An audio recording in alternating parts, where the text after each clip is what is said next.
여호수아 14장 6절부터 15절까지 돌아가면서 한 절씩 읽겠습니다. 그때 유다 자손이 길갈에 있는 여호수아에게 나아오고 그니스 사람 여분네 아들 갈렙이 여호수아에게 말하되 여호와께서 가데스 바네아에서 나와 당신에게 대하여 하나님의 사람 모세에게 이르신 일을 당신이 아시는 바라. 내 나이 40세에 여호와의 종 모세가 가데스 바네아에서 나를 보내어 이 땅을 정탐하게 하였으므로 내가 성실한 마음으로 그에게 보고하였고, 나와 함께 올라갔던 내 형제들은 백성의 간담을 높게 하였으나 나는 내 하나님 여호와께 충성하였으므로 그날에 모세가 맹세하여 이르되 내가 내 하나님 여호와께 충성하였은즉 내 발로 밟는 땅은 영원히 너와 내 자손의 기업이 되리라 하였나이다. 이제 보소서, 여호와께서 이 말씀을 모세에게 이르신 때로부터 이스라엘의 광야에서 방황한 이 45년 동안을 여호와께서 말씀하신 대로 나를 생존하게 하셨나이다. 오늘 내가 85세로 돼 모세가 나를 보내던 날과 같이 오늘도 내가 여전히 강건하니 내 힘이 그때나 지금이나 같아서 싸움에나 출입에 감당할 수 있으니, 그날에 여호와께서 말씀하신 이 산지를 지금 내게 주소서. 당신도 그날에 들으셨거니와 그곳에는 아낙 사람이 있고 그 성읍들은 크고 견고할지라도 여호와께서 나와 함께 하시면 내가 여호와께서 말씀하신 대로 그들을 쫓아내리이다 하니, 여호수아가 여분네의 아들 갈렙을 위하여 축복하고 헤브론을 그에게 주어 기업을 삼게 하매, 헤브론이 그니스 사람 여분네 아들 갈렙의 기업이 되어 오늘까지 이르렀으니 이는 그가 이스라엘의 하나님 여호와를 온전히 쫓았음이라. 헤브론의 옛 이름은 기랏 아르바라. 아르바는 아락 사람 가운데에서 가장 큰 사람이었더라. 그리고 그 땅에 전쟁이 그쳤더라. 아멘. 여호수아서 말씀을 우리가 본문으로 읽었습니다. 이 여호수아서는 크게 네 가지 내용으로 이루어져 있습니다. 첫째 내용은 요단 동편에 있던 이스라엘 백성이 요단 서편으로 건너가는, 요단강을 건너는 내용입니다. 두 번째 내용은 요단강을 건넌 후에 요단 서편 땅, 다시 말하면 가나안 땅을 정복하는 내용입니다. 세 번째 내용은 정복한 그 땅을 지파들에게 분배하는 내용입니다. 그리고 마지막 네 번째 내용은 이제 분배받은 그 땅에서 오직 여호와 하나님만 섬기라는 여호수아의 권면의 내용입니다. 이렇게 요단강을 건너라, 가나안 땅을 정복하라, 정복한 땅을 분배하라, 그리고 분배받은 땅에서 오직 여호와만 섬기라, 이러한 큰 네 가지 내용으로 여호수아서가 이루어져 있는 겁니다. 여호수아서가 이런 내용으로 이루어져 있는데 오늘 우리가 읽은 본문은 그 가운데서 땅을 분배하는 내용입니다. 그런데 땅을 분배할 때 가나안 땅을 100% 다 완전히 정복을 하고서 분배한 것은 아닙니다. 일단 가나안 땅의 핵심적인 세력들, 이 핵심 세력들은 이스라엘 백성이 다 무찔렀습니다. 다 정복을 했다는 겁니다. 가나안 정복 전쟁의 대세는 이미 이스라엘에게 넘어왔다, 이렇게 말할 수 있겠습니다. 하지만 아직 가나안 땅 곳곳에는 잔존 세력들이 남아있는 상황입니다. 이런 상황에서 지파별로 가나안 땅을 분배한 겁니다. 그렇기 때문에 이 가나안 땅을 지금 분배받았다고 해서 분배받은 모든 땅이 저절로 그 지파의 소유가 되는 것은 아닙니다. 잔존 세력들이 곳곳에 아직 남아있기 때문입니다. 그래서 분배받은 땅 안에서 계속 지파들이 싸워가야 합니다. 그리고 싸워 잔존 세력을 완전히 멸하게 될 때 분배받은 땅을 온전히 다 소유하게 되는 겁니다. 오늘 본문은 요단 서편에 이 가나안 땅을 분배하는 첫 장면인데 유다 지파 갈렙의 이야기입니다. 우리가 이 가나안 땅의 분배 내용을 쭉 보게 되면 그 시작 부분과 끝 부분에 각각 한 사람씩 등장하는 것을 보게 됩니다. 땅 분배를 시작하는 부분, 우리가 오늘 읽은 부분이 가나안 땅 분배의 시작 부분인데, 우리가 읽었던 것처럼 여러분 땅 분배의 시작 부분에 누가 등장하고 있습니까? 벌써 잊어버렸습니까? 좀 전에 읽었는데 갈렙이 등장을 하고 있습니다. 가나안 땅을 분배하는 첫 장면에 갈렙이 등장을 하고 있다는 겁니다. 이 땅 분배 이야기가 여호수아서 19장에서 이제 끝나게 되는데, 여러분 끝날 때는 또 한 사람이 등장을 한다 했습니다. 상식적으로 여러분 그때 누가 등장할 것 같습니까?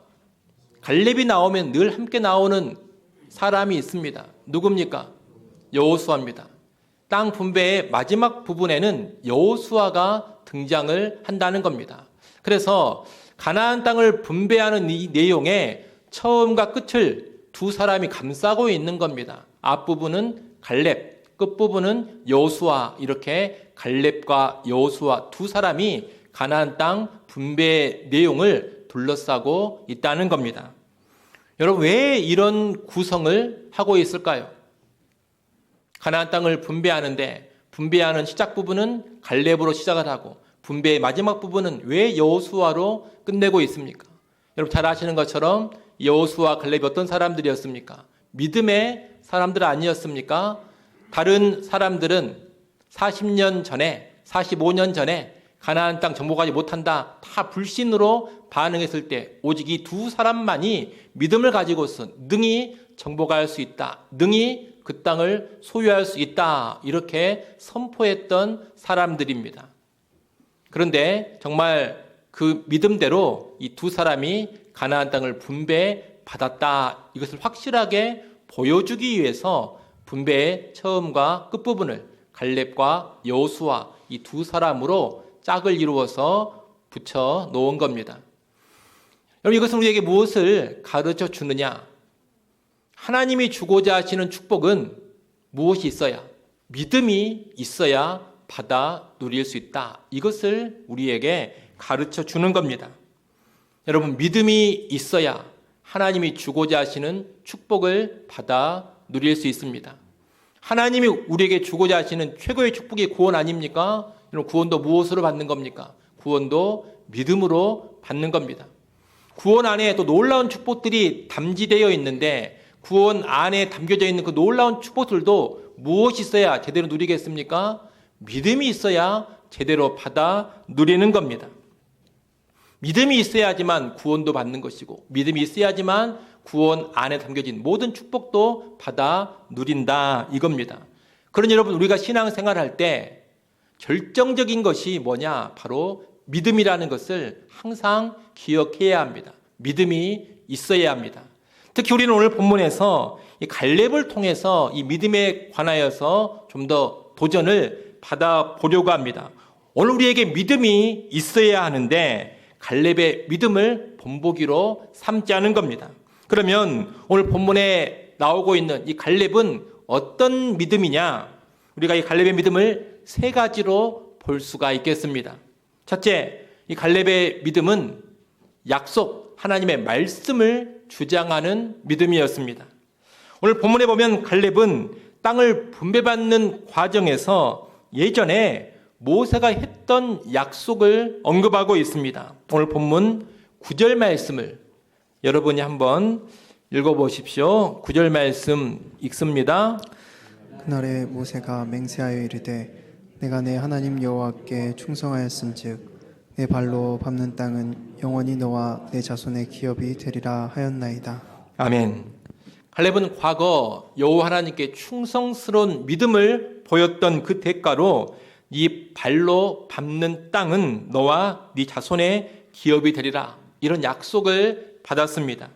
갈렙은 바로 그 약속을 주장하면서 자기가 발로 밟으며 정탐했던 헤브론 산지를 나에게 달라, 이렇게 여호수아 지도자에게 요구하고 있는 겁니다.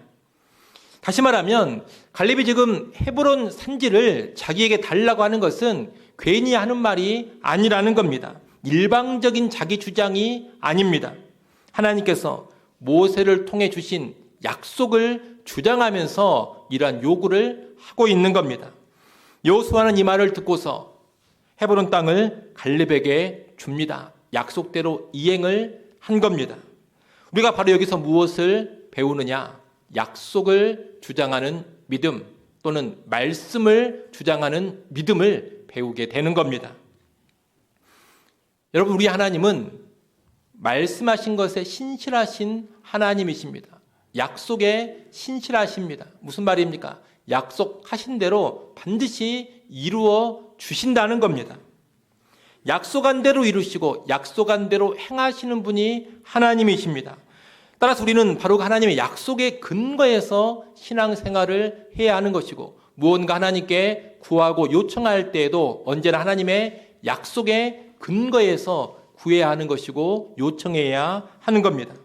여러분, 신앙생활은 그냥 하는 게 아닙니다. 그저 내 열심만 내세우면서 하는 게 아닙니다. 내 기분 내키는 대로 하는 것도 아닙니다. 내 스스로 한번 이렇게 잘해보자 해가지고 하는 것, 여러분, 이런 것이 신앙생활이 아닙니다.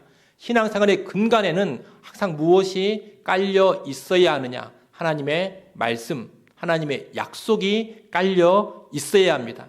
하나님 말씀이 이렇게 말씀하고 있으니 내가 이렇게 신앙생활을 해야 되겠다. 하나님이 이렇게 약속을 하셨으니, 이 약속이 있으니 내가 이렇게 열심히 한번 살아봐야 되겠다. 이렇게 나가는 것이 진정한 신앙생활이라는 겁니다. 말씀과 상관없이, 약속과 상관없이 내 멋대로 뭔가 내세우면서 다름질하는 것, 이것은 제대로 된 신앙이 아닙니다. 그저 내 열심에 지나지 않는 것이고 내 혈기에 지나지 않는 겁니다. 그런 여러분, 언제나 약속을 주장하는 그런 믿음으로 신앙생활을 하기를 바랍니다. 성경에는 수많은 하나님의 약속들이 있습니다. 그 약속들은 직접 우리 귀에 음성으로 들려주신 것은 아닙니다만 분명히 믿는 자들을 위하여 하나님이 주신 것들입니다. 우리는 그 약속들을 믿음으로 주장하면서 살아야 하는 겁니다. 이와 연관해서 고린도후서 1장 20절 말씀을 우리가 잘 알아둬야 합니다. 우리 신약으로 가서 고린도후서 1장 20절 말씀 한번 보겠습니다.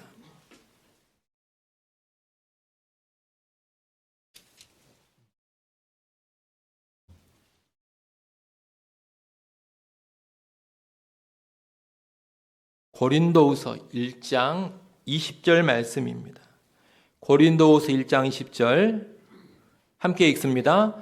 하나님의 약속은 얼마든지 그리스도 안에서 예가 되니 그런즉 그로 말미암아 우리가 아멘하여 하나님께 영광을 돌리게 되느니라. 아멘. 여러분, 하나님의 약속은 얼마든지 그리스도 예수 안에서 뭐가 된다고 합니까? 예가 된다. 이루어진다고 합니다. 예수를 구주로 믿고 예수 그리스도 안에 거하는 사람에게는 그 어떤 하나님의 약속이라도 다 성취가 된다. 하나님의 약속은 얼마든지 이루어진다. 이런 말씀입니다. 그러니 우리는 그 약속을 믿음으로 받고 아멘 하면서 나가는 겁니다. 그러면 그 약속이 성취되는 것을 경험하게 될 것이고 그로 인해 하나님께 영광을 돌리게 될 겁니다. 여러분, 하나님의 약속은 예수 믿지 않는 자들, 예수 안에 없는 자들에게는 상관이 없는 약속입니다. 하나님이 어떤 약속을 해주셨는데 그 약속은 누구한테만 유효한 약속이냐? 예수 안에 있는 자들에게만 유효한 약속이라는 겁니다. 근데 우리가 오늘 예수를 믿어 예수 안에 있는 사람들 아닙니까? 내가 예수 안에 있다면 성경에 있는 하나님의 약속은 얼마든지 나의 약속으로 주장할 수 있다. 성경에 있는 하나님 약속은 내가 예수 안에 있다면 얼마든지 내 삶 가운데 이루어진다. 여러분, 이런 확신을 가지고 살아야 합니다. 예수 믿는 우리에게는 영생의 약속이 있고 영광스러운 천국의 약속이 있습니다. 예수 안에 있는 우리에게 반드시 이루어질 겁니다. 또한 예수 안에 있는 우리에게는 죽음도 이겨내는 부활의 생명과 부활의 소망에 관한 약속이 있습니다. 반드시 그 약속대로 이루어질 겁니다.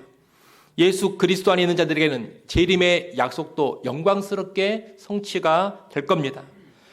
그뿐만이 아닙니다. 여러분, 이 땅을 살아가는 동안 하나님께서 예수 믿는 우리의 삶을 책임져 주시고 우리의 삶을 인도해 주신다는 귀한 약속이 있습니다. 물 가운데서도 불 가운데서도 나를 절대로 떠나지 아니하시고 함께 하신다는 하나님의 약속이 있습니다. 사망의 음침한 골짜기로 다닐지라도 주의 지팡이와 막대기가 나를 안전하게 지켜주신다는 약속이 있습니다.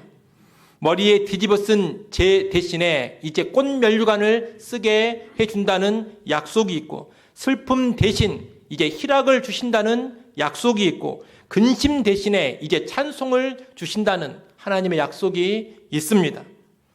먹고 마시는 모든 필요를 아버지 하나님께서 반드시 채워주신다는 약속도 있습니다. 정직한 자를 흥하게 해주신다는 약속도 있습니다. 사탄과 타락한 세상의 풍조를 능히 이길 수 있는 힘과 능력을 공급해 주신다는 약속도 있습니다. 여러분, 이런 모든 약속들을 정말로 굳건히 신뢰하고 있습니까? 정말로 그 약속들을 믿고 있습니까? 정말 그 약속대로 된다고 확신을 하고 있습니까? 여러분, 인생을 살아가면서 어떤 하나님의 약속을 붙잡고 살아가십니까? 신앙생활을 하면서 어떤 하나님의 말씀을 지금 주장하면서 살고 계십니까? 내 삶 전체, 내 인생 전체를 통해서 하나님이 꼭 이루어 주시기를 간절히 원하는 어떤 하나님의 약속이 있습니까? 여러분, 습관적으로 신앙생활 하지 마시고, 그저 분위기 따라 신앙생활 하지 마시고, 성경에 있는 하나님의 약속을 구체적으로 붙잡고 그 약속을 구체적으로 주장하면서 신앙생활을 하십시오. 약속을 믿고 약속을 근거로 내세우면서 하나님께 요구하며 살아가십시오.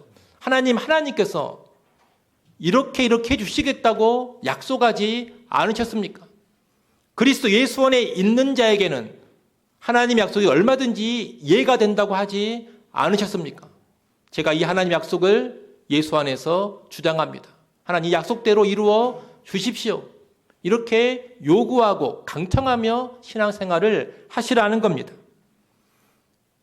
그렇게 우리가 약속을 주장하며 믿음을 가지고 신앙생활을 해나갈 때 약속대로 일해 주시는 하나님을 풍성하게 경험하게 되는 겁니다. 여러분, 언제나 약속은 주장하는 자의 것입니다. 한번 따라해 보십시오. 약속은 주장하는 자의 것이다. 하나님의 약속이 주어져도 내가 그 약속을 붙잡지 않고 그 약속의 근거에서 요구하지 않고 그냥 내팽개치고 살아버리면 상당수의 약속은 나와 무관한 것이 되어버리는 겁니다. 내가 주장하면서 요구하면 내 삶 가운데 경험되어질 수 있는데 내가 무시하고 내팽개쳐 버리면 나와 아무런 상관없는 약속이 돼버린다는 겁니다. 성경에는 그런 약속들이 많습니다. 주장해야 누릴 수 있는 약속이 많다는 겁니다. 그래서 약속은 주장하는 자의 것이다. 그렇게 말하는 겁니다. 여러분, 약속은 믿음을 가지고 주장하는 사람의 것입니다. 그럼 여러분은 꼭 믿음으로 하나님의 약속을 주장하며 신앙생활을 하시기를 바랍니다. 특히 여러분, 이 갈렙을 보십시오. 이 갈렙은 40세부터 85세까지 몇 년입니까? 45년입니다. 이 45년 동안 하나님이 주신 그 약속을 품고 있었습니다. 45년이 짧은 세월이 아닙니다. 얼마나 긴 세월입니까? 그 긴 45년의 기간 동안에 얼마나 많은 일들이 있었겠습니까? 하지만 그 긴 기간 동안 수많은 일들이 펼쳐졌을 그 세월 동안에 이 갈렙이 하나님의 약속을 잊지 않았다는 겁니다. 계속해서 그 약속을 기억하고 품고 있었다는 겁니다. 그리고 그 믿음의 결실을 이제 오늘 본문에서 보고 있는 겁니다. 오늘 우리도 그리스도 안에서 주어지고 이루어지는 그 하나님의 약속을 인내로 믿음으로 붙잡고 살아갈 수 있기를 바랍니다. 하나님의 약속이 반드시 이루어진다는 믿음을 가지시고 끝까지 그 약속을 붙잡고 살아가야 하는 겁니다. 약속을 주장하면서 약속대로 이루어 달라고 끝까지 구하고 끝까지 강청할 줄 알아야 합니다. 약속 안에서 소망을 품고 모든 것을 참고 견디며 끝까지 인내로 약속을 주장해 가야 합니다. 그러면 결국 때가 참에 하나님의 약속이 내 삶 가운데 이루어지는 것을 경험하게 되는 겁니다. 여러분, 긴 세월 동안 하나님의 약속을 상실하지 않고 잊어버리지 않고 포기하지 않고 끝까지 품고 살아왔던 이 갈렙의 믿음을 꼭 기억하십시오. 이 갈렙의 믿음을 기억하면서 여러분도 약속을 주장하시되 일평생 끝까지 그 약속 붙잡고 주장하는 그런 성도들 다 될 수 있기를 간절히 바랍니다. 둘째로 우리가 볼 것은 이 갈렙의 믿음은 강하고 담대한 믿음이었다는 겁니다. 갈렙은 약속을 주장하면서 헤브론 산지를 나에게 달라 그렇게 요청했습니다. 그런데 이때 헤브론 산지는 누가 거주하고 있었느냐? 아낙 자손들이 거주하고 있었습니다. 아낙 자손들이란 키가 2m를 훌쩍 넘는 장대한 자들을 가리킵니다. 한마디로 말하면 거인족입니다. 또 헤브론 지역의 성읍들은 성이 견고했습니다.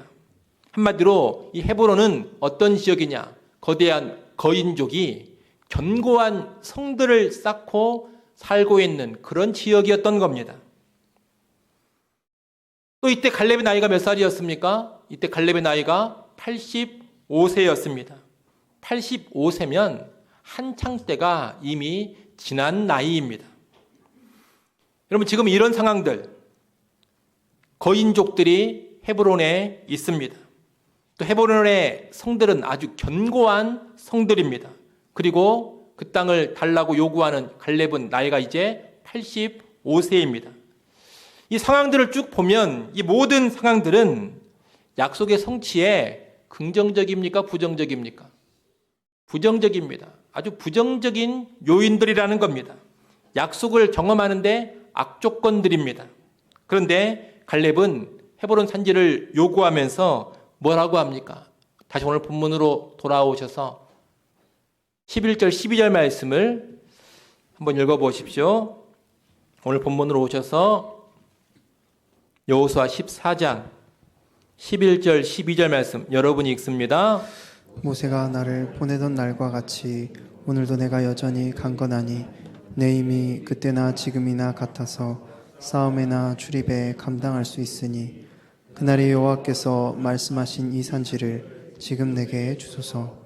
당신도 그날에 들으셨거니와 그곳에는 아낙 사람이 있고 그 성읍들은 크고 견고할지라도 여호와께서 나와 함께 하시면 내가 여호와께서 말씀하신 대로 그들을 쫓아내리이다 하니.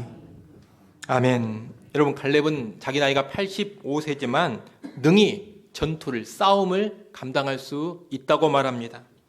또 거대한 아낙 자손이 있고 헤브론의 성읍들은 견고하다 할지라도 여호와께서 함께 하신다면 능히 그들을 쫓아낼 수 있다고 말합니다. 여러분, 사실 갈렙의 힘이 청년 때만 하겠습니까? 실제적인 육체의 힘은 약해졌습니다. 나이가 들었습니다. 분명히 늙었습니다. 그러나 그 믿음으로 강력한 투지를 보여주고 있는 겁니다. 갈렙이 한 말은 실제 내 몸 상태가 청년 같은 힘을 지금 발휘하고 있다, 이게 아닙니다. 실제 몸 상태가 아니라 강하고 담대한 믿음의 표현인 것입니다. 강하고 담대한 믿음으로 모든 악조건을 얼마든지 극복할 수 있다는 겁니다.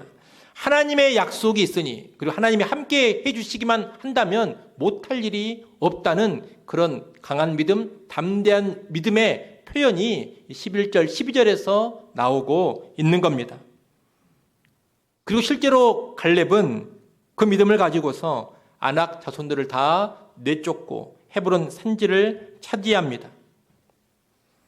여러분, 갈렙은 헤브론을 젊음으로 정복한 것이 아닙니다. 청춘의 힘으로 정복한 것이 아니고 강한 군사력으로 정복한 것이 아닙니다. 무엇으로 정복한 겁니까? 믿음으로 정복한 겁니다. 특히 어떤 믿음이냐? 강하고 담대한 믿음으로 정복을 한 겁니다. 여러분, 믿음이라는 것은 이렇게 강하게 작동되어야 하고 담대하게 작동이 되어야 합니다. 그래야 진짜 믿음인 겁니다. 이 강하고 담대함은 일종의 행함의 측면이라고도 말할 수가 있습니다. 믿음은 어떤 행동으로 표출되어져야 하느냐? 강하고 담대한 행동으로 표출이 되어져야 한다는 겁니다. 진짜 믿음이 있다면 강력한 행동이 나옵니다. 진짜 믿음이 있다면 담대한 행동이 나오는 겁니다. 그렇게 강한 행동, 담대한 행동이 나올 때 그 믿음을 가리켜 뭐라고 합니까? 강하고 담대한 믿음이라고 하는 겁니다. 여러분, 강하고 담대한 믿음으로 살기를 바랍니다. 하나님 말씀을 순종하는데 위축되지 마십시오. 쫄지 말라는 겁니다. 뭔가 부정적인 상황 앞에서 물러서려고 하지 마십시오. 뭔가 악조건 앞에서 굴복을 하지 마십시오. 뭔가 막막하고 가능성이 없어 보인다고 해서 영적 삶을 포기해버리지 마십시오. 하나님을 의지하면서 약속을 주장하면서 강하게 나가야 되고 담대하게 나가야 합니다. 이 강하고 담대한 믿음을 우리는 여러 가지 측면에서 적용할 수가 있습니다. 우리가 사회생활을 할 때 적용할 수 있습니다. 여러분이 직장 생활하는데 어떤 부당한 요구를 받고 있습니까? 거짓되고 불이한 일을 직장에서 요구받고 있습니까? 그것을 거절하면 불이익을 당할 것 같고 직장 생활이 힘들어질 것 같습니까? 그때 강하고 담대한 믿음이 필요한 겁니다. 강하고 담대하게 하나님을 바라보고 하나님을 전적으로 의지하면서 정직하게 행해야 되는 것이고 정의롭게 행해야 하는 겁니다. 세상을 살아갈 때 뇌물을 써야 되고 거짓을 동원해야지만 내가 잘 될 것 같습니까? 안 그러면 승진도 못할 것 같고 성공도 못할 것 같습니까? 그때도 강하고 담대해야 합니다. 강하고 담대하게 세상의 그릇된 풍조와 맞서서 언제나 정도로만 행하고자 해야 합니다. 그것이 강하고 담대한 믿음으로 사는 겁니다. 내 주변에서 거짓과 불의가 펼쳐지고 있는데도 모른 척하고 외면하고 있습니까? 여러분, 그때에도 강하고 담대해야 합니다. 침묵할 것이 아니라 강하고 담대하게 항의하고 맞설 것은 맞서야 하는 겁니다. 그것이 강하고 담대한 믿음으로 세상에서 살아가는 겁니다. 우리 개개인의 신앙적인 면에도 적용해 볼 수 있습니다. 여러분, 혹시라도 먹고 사는 문제에 매여 있어서 예배도 헌신도 다 포기하고 미루며 살고 있지는 않습니까? 여러분, 강하고 담대하셔야 됩니다. 너희는 먼저 그의 나라와 그의 의를 구하라. 그리하면 이 모든 것을 너희에게 더하시리라. 하나님의 약속이 있지 않습니까?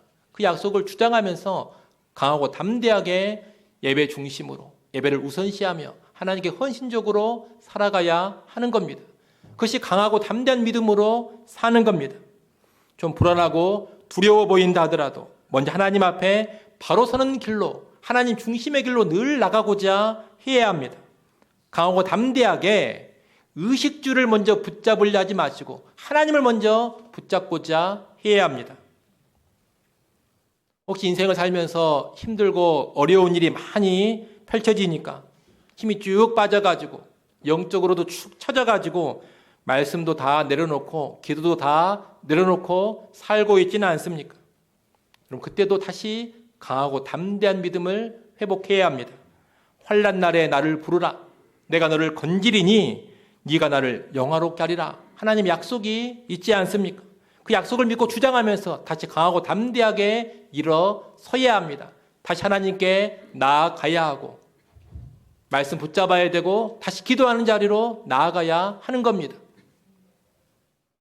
우리 내면에 잘 끊어지지 않는 어떤 죄악들이 있습니까? 내가 끊을 수 없을 것 같은 못된 악습이 있습니까? 나는 이런 것을 절대로 못 끊을 것 같다. 나는 이런 죄 앞에서 늘 패배한다. 나는 절대로 못 이긴다. 이러면서 그냥 내놔버린, 포기해버린 죄나 악습이 있지는 않습니까? 여러분, 그 앞에 다시 강하고 담대해야 합니다. 물러서지 말고 포기하지 말고 다시 강하게 맞서 싸워야 합니다. 여호와께서 함께 하시면 능히 쫓아낼 수 있다. 이렇게 믿고 강하고 담대하게 거룩의 싸움을 싸워가야 한다는 겁니다. 또 혹시라도 욕망과 탐욕, 세상적인 성공에 대한 갈망으로만 살고 있지는 않습니까? 나를 내려놓고 내가 낮아지고 내가 죽어지고 십자가 지는 삶이 부담스럽기만 하지는 않습니까? 뭔가 높아져야만 할 것 같고 남들이 다 인정해주는 길로만 가야 할 것 같고 그래야지만 성공한 인생이다 이렇게 생각하며 살고 있지는 않습니까? 여러분 그래서는 안 됩니다. 강하고 담대하게 십자가의 길로도 갈 수 있어야 합니다. 강하고 담대하게 낮아지는 길로도 갈 수 있어야 합니다. 강하고 담대하게 남들이 알아주지 않는 길로도 갈 수 있어야 합니다. 강하고 담대한 믿음으로 자원해서 이름 없이 빚도 없이 사는 그런 삶도 살 줄 알아야 합니다. 중심부로만 가려고 할 것이 아니라 변방으로도 갈 줄 알아야 되고 사람들이 환호하는 곳으로만 가려고 할 것이 아니라 필요가 있다면 소외된 곳으로도 기꺼이 가고자 해야 합니다. 그럼 그것이 강하고 담대하게 살아가는 겁니다. 그렇게 강하고 담대하게 살아갈 때 하나님이 나를 존귀하게 사용해 주시는 겁니다. 우리의 복음 사역에도 한번 적용해 볼 수가 있습니다. 여러분 복음을 전하거나 사람들을 영적으로 도와가고 상대함에 있어서 뭔가 자포자기해 버리는 이미 포기해 버린 어떤 모습이 있지는 않습니까? 힘을 잃지 마시고 용기를 잃지 마십시오. 전도에도 안 될 것 같은 영혼들 아무리 도와주려고 애를 써도 전혀 변화가 나타나지 않는 영혼들 오래도록 기도해 왔지만 꿈쩍도 하지 않는 것 같은 영혼들 여러분 그런 영혼들 앞에서 낭망하지 마십시오. 강하고 담대하셔야 됩니다. 다시 기도하며 다시 그 영혼을 붙잡고 나아가야 하는 겁니다. 교회 안에서 아무리 봐도 바뀔 것 같지 않은 영혼들이라 하더라도 하나님이 함께 하시면 능히 변화되리라. 여러분 그런 믿음을 가지고 다시 강하게 다시 담대하게 그 영혼들을 위하여 기도하며 섬겨줄 줄 알아야 하는 겁니다. 정말 사랑하기 힘든 사람들도 있을 겁니다. 왜 그런 사람이 없겠습니까? 그러나 하나님이 사랑하라 말씀하셨으니 그 영혼들 다시 붙잡고 강하고 담대한 믿음으로 뜨겁게 사랑하고자 해야 하는 겁니다. 또 교회 사역과 연관해서도 뭔가 안 된다, 부정적인 이야기만 하면서 못하겠다 할 것이 아니라 강하고 담대한 믿음을 가지고 복음을 위한 사역, 전도를 위한 사역들을 힘있게 시도해야 할 줄도 알아야 하는 겁니다. 복음 앞에 말씀 앞에 견고한 성 같고 안악자손과도 같은 그런 영혼들 앞에서 물러서지 않고 강하고 담대하게 싸운다면 하나님께서 승리를 경험케 하실 겁니다. 문제는 우리가 미리 포기해 버리는 것이고 우리가 위축되는 것이고 우리가 물러서 버리는 겁니다. 여러분 지금 내가 강하고 담대하게 싸워야 될 그 영역은 어떤 영역입니까? 내가 지금 강하고 담대한 믿음으로 다시 붙잡아야 될 일은 무엇입니까? 강하고 담대한 믿음으로 다시 시도해야 될 일은 무엇입니까? 그런 일들을 다시 시작하시고 다시 붙잡으시고 다시 시도하시기를 바랍니다. 싸울 것을 싸우시고 도전할 것을 도전하시기를 바랍니다. 그럴 때 승리와 정복을 누릴 수가 있을 겁니다. 여하튼 강하고 담대한 믿음으로 모든 영역에서 도전하고 부딪히고 싸워가시기를 바랍니다. 그래서 하나님께서 약속하신 대로 풍성하게 이루어지는 귀한 역사를 꼭 누릴 수 있기를 소원합니다. 마지막 세 번째로 우리가 볼 것은 갈렙의 믿음은 온전히 드리는 믿음이었다는 겁니다. 온전히 드리는 믿음, 이것은 갈렙과 연관해서 많이 언급되지는 않는 내용입니다만 우리가 놓쳐서는 안 되는 내용입니다. 우리가 앞서 본 것처럼 갈렙은 하나님의 약속을 주장하며 헤브론 땅을 분배받았습니다. 그리고 강하고 담대한 믿음으로 싸워서 헤브론을 실제 쟁취했습니다. 그런데 갈렙이 이렇게 약속을 주장하는 믿음, 그리고 강하고 담대한 믿음으로 쟁취한 헤브론이 그 뒤에 어떻게 되느냐? 오늘 본문에는 나오지 않습니다만 계속되는 이 땅 분배 이야기를 보면 이 헤브론 땅은 레위 사람에게 주어지는 성읍이 됩니다. 우리가 민수기 말씀에서도 이미 봤습니다만 레위 지파에는 땅이 기업으로 주어지지 않습니다. 레위 지파에는 땅이 기업으로 주어지지 않고 대신 각 지파에게 분배된 땅에서 48개의 성읍만 레위인들에게 주도록 합니다. 제비를 뽑아서 48개의 성읍을 레위인들에게 주게 되는데 이 레위인들에게 주어지는 성읍은 본 소유권은 분배받은 지파의 소유지만 실제적으로 그 성읍을 누리는 사람은 누구냐면 레위 사람들인 겁니다. 레위 지파에게 주어진 그 48개의 성읍은 실제적으로 레위 사람의 성읍이 되어서 레위인들이 그 성읍 안에 들어와 주도권을 쥐고 살아가게 된다는 겁니다. 또한 그 성읍 주변의 목초지들도 다 누가 소유하느냐? 레위인들이 소유합니다. 그런데 이 헤브론이 레위인에게 주어지는 48개 성읍 중에 하나가 됩니다. 여호수아 21장 말씀으로 한번 가보겠습니다. 여호수아 21장입니다. 21장 10절부터 12절까지 말씀 한번 보겠습니다. 여호수아 21장 10절부터 12절입니다. 여러분이 한번 읽어보십시오. 읽습니다. 네 자손 중 그앗 자손에게 속한 아론 자손이 첫째로 제비 뽑혔으므로 아낙의 아버지 아르바의 성읍 유다 산지 기럇 아르바 곧 헤브론과 그 주위의 목처지를 그들에게 주었고 그 성읍의 밭과 그 촌락들은 여분네 아들 갈렙에게 주어 소유가 되게 하였더라. 아멘. 각 지파에게 땅을 다 분배한 후에 이제 레위 지파에게 주는 성읍을 제비 뽑아 분배하게 되는데 그때 레위 지파의 아론 자손이 헤브론 성읍을 제비 뽑게 됩니다. 하나님께서 제비 뽑기를 통해서 이 헤브론을 누구한테 주신 겁니까? 레위 지파 아론 자손한테 주신 겁니다. 그래서 이 헤브론 성읍과 헤브론 성읍 주변의 목초지는 아론 자손의 실제적인 소유가 됩니다. 그리고 갈렙은 헤브론 성읍 중심부가 아니라 그 헤브론 성읍 주변에 딸린 밭과 촌락들만 소유하게 되는 겁니다. 간단히 말하면 헤브론 지역의 핵심 부분은 누가 차지하느냐? 레위 지파 아론 자손이 차지합니다. 그리고 갈렙과 그 자손들은 헤브론의 주변부를 소유하게 된 겁니다. 여러분, 헤브론을 정복한 사람이 누굽니까?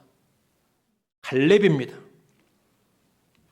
정복하기 정말 힘든 지역이었지만 강하고 담대한 싸움을 싸워서 쟁취한 사람이 바로 갈렙이었습니다. 하지만 결과적으로 이 갈렙은 헤브론에서 주도권을 잡고 살지는 못합니다. 그 성읍의 주도권은 누가 갖습니까? 레위인이 갖습니다. 갈렙과 갈렙의 후손들은 헤브론의 변두리 산지와 촌락에 거주하며 살게 됐다는 겁니다. 여러분, 이것이 갈렙의 최종적인 믿음의 모습입니다. 자기가 그토록 소망하고 애써서 소유했던 성읍, 어찌 보면 갈렙에게 있어서 가장 소중하고 가장 가치 있다고 말할 수 있는 성읍이 헤브론 아닙니까? 그 성읍 한번 차지하려고 45년 동안 약속 주장하면서 가슴에 품고 살아오지 않았습니까? 그리고 쟁취하지 않았습니까? 그런데 그 성읍 헤브론을 하나님의 뜻에 따라서 기꺼이 내놓은 겁니다. 레위인에게 주라 하니 갈렙이 그대로 내어 줬다는 겁니다. 여러분, 내가 수고해서 얻고 이룬 것도 내려놓아야 한다면 내려놓는 믿음, 내가 강력한 믿음으로 이루고 성취한 것이라 하더라도 하나님이 내놓으라고 하면 기꺼이 다 내어놓는 믿음, 소유권을 주장하지 않고 드려야 한다면 다 드리고 가는 믿음. 여러분, 이것이 믿음의 궁극적인 완성입니다. 이것이 믿음의 종국에 나타나야 한다는 겁니다. 여러분, 우리가 믿음으로 뭔가 이루고 믿음으로 뭔가 성취하고 믿음으로 뭔가 얻었다, 여기에서만 끝나면 안 됩니다. 믿음은 하나님께 이제 고이 다 드리는 모습으로 끝나야 가장 아름다운 겁니다. 그때 우리는 믿음이 궁극적으로 완성되었다, 이렇게 말할 수가 있을 겁니다. 오늘날 믿음으로 살고 믿음으로 이루었는데 고이 드리는 데서 실패한 사람들이 종종 있습니다. 일례로 교회를 세우기 위해서 평생토록 믿음으로 살고 정말 수고하고 헌신했는데 말년에 그 교회를 자기 것으로 사유화하고자 하는 욕망 때문에 교회를 망가뜨린 그런 지도자들이 있습니다. 얼마나 안타까운 모습입니까? 과거에 교회를 섬겼던 것이 거짓 믿음은 아닙니다. 정말 뜨거운 믿음으로 수고하고 헌신하고 희생을 했던 겁니다. 얼마나 기도 많이 했겠습니까? 얼마나 많은 믿음의 시도들을 했겠습니까? 그래서 하나님께서 은혜를 주셔서 교회를 일구고 교회를 크게 성장시켰는데 그 교회를 자기 것으로 사유화하고자 하는 그런 마음으로 내어놓아야 할 때 내어놓지 못하고 드려야 할 때 드리지 못해서 교회를 파탄으로 끌고 간 그런 안타까운 지도자들이 종종 있다는 겁니다. 믿음의 종국에서 실패를 해버린 겁니다. 여러분, 믿음의 경주는 끝까지 잘 완주를 해야 합니다. 그런데 믿음의 경주의 그 마지막은 온전히 드리고 가는 것이어야 합니다. 그러니 여러분, 믿음으로 자녀들을 잘 키우십시오. 그리고 그 자녀들을 하나님께 고이 드리시기 바랍니다. 우리가 이 영광교회를 믿음으로 건강하게 유지하고 믿음으로 잘 성장시켜가야 하겠습니다. 교회를 위해 믿음으로 수고하고 믿음으로 헌신해야 하겠습니다. 강하고 담대한 믿음으로 복음사역에 강력한 도전도 해야 하겠습니다. 그런 가운데 교회의 건강한 성장도 맛보아야 하겠습니다. 그리고 나서 그 누구도 이 교회를 사유화하지 않고 이 교회를 하나님께 온전히 드리는 모습을 꼭 보일 수 있기를 바랍니다. 우리가 이 땅에서 믿음으로 얻고 누리는 모든 것도 결국은 하나님께 다 온전히 드리고 갈 수 있기를 바랍니다. 온전히 드리는 믿음, 고이 드리는 믿음으로 우리 믿음의 마침표를 꼭 찍을 수 있기를 간절히 소원합니다. 이 말씀을 정리하겠습니다. 여러분, 믿음은 하나님의 은혜와 하나님의 복과 하나님의 능력을 경험하는 통로입니다. 모든 하나님의 사람들은 한결같이 믿음의 사람들이었습니다. 믿음 가운데 하나님의 은혜를 누렸습니다. 믿음 가운데 하나님의 능력을 경험했습니다. 믿음 가운데 하나님의 역사를 이루어 갔습니다. 이 땅에 임한 하나님의 나라도 믿음 가운데 지금 확장되어 갑니다. 그러니 오늘 우리도 꼭 믿음으로 살기를 바랍니다. 특별히 갈렙의 믿음처럼 살기를 바랍니다. 끝까지 하나님의 약속을 주장하는 믿음으로 살아가십시오. 강하고 담대한 기도를 하는 그런 믿음으로 살아가십시오. 그리고 온전히 고이 드리는 믿음으로 살아가십시오. 그런 믿음이 하나님을 기쁘시게 할 것이고 우리에게 참된 영광을 보장해 줄 겁니다. 우리 모두 그런 믿음의 사람들 될 수 있기를 간절히 축원합니다. 기도하겠습니다.